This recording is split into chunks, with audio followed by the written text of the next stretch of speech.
ভাই আমার তো একটা গরু আছে, গরু বেচা দিও লাগবো ভাই। গরু বেচা দিতাম। গরু ভালো নি ভাই। ভাই মানে আপনার লাগে আমি সত্য কথা দেই কইলাই।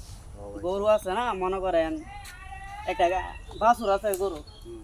মানে গরু মনে করেন কুত্তা আছে না, গরুর মধ্যে কেমন আছে, আহারে মেলা মুসিবত এটা। মানে আপনি তো গরু দালালি করেন এটা আমি জি, জানি, জি, জি, বুঝছেন না? জি, জি। এটা লাগে আমি আপনার কাছে সংগ্রহ করে আপনার খুঁজা আমি আপনার কাছে আইলাম, মানে আমার গরুটা বেচে দিব লাগবো। গরু বেচা দিতাম, হ্যাঁ। হ্যাঁ, আচ্ছা গরুর ওজন সাইজ মাইজ কেমন? সাইজ হবো, বড় সাইজ ওই আচ্ছা তো একটা বাছুর আছে কিন্তু একটা বাছুর ছোট। আছে, তো গরুটা বেচলে আমার 50,000 টাকা দিতে হবে। আর ভাই এটা আপনি কিন্তু কথা 50,000 টাকা একটু কম কমায় না সময় ভাই, এটা আমারও আমার তো। সাইডের রিক্স। হ্যাঁ, আমি গরু কোথায় কামতা গরুটা আমি বেচাটা পুরোটাই রিক্স। আচ্ছা ভাই তোরে আমি আপনার 50,000 দিমু।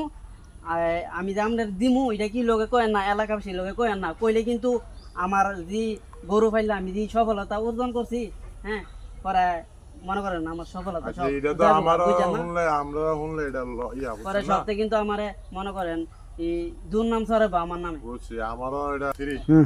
আচ্ছা ভাই ঠিক আছে, আমি গরু বেচা দিব না, আপনি কার সাথে বললেন না, বললে তো আমার 50 বছরের গরু দালালি সফলতা অর্জন শেষ হয়ে যাবে, বুঝছেন না? আপনি কিছু না বললেন না, আমি এই গরুটা বেচে দেবো না, দালালরা দেখাইতেছি।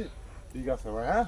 তো আমরা কিন্তু কি লগে কয় না, না, না আমি ভাই, মানে কুত্তা কামড়টা দে গরু দে কুত্তা কামড় দিছে এটাও কিন্তু আপনি কি লগে কয় না। না না পরে কিন্তু আমার গিরস্তি মিরস্তি সব না, না, না, সমস্যা নাই, এটা আপনি বুঝছেন নি ভাই, ঠিক আছে আমরা ভাই, আমি কিন্তু বেচে দিব না। বুঝতাছি, হ্যাঁ। আমি খেতে আপনারা 50 কই দেন, আপনারা 50 দিমু, কুত্তা আছে, কামড় দেয়া এটা কয় না ভাই, হ্যাঁ ভাই। আচ্ছা ঠিক আছে ভাই, আমি খেতে খুললে ওই দামও আপনারা আচ্ছা ভাই তো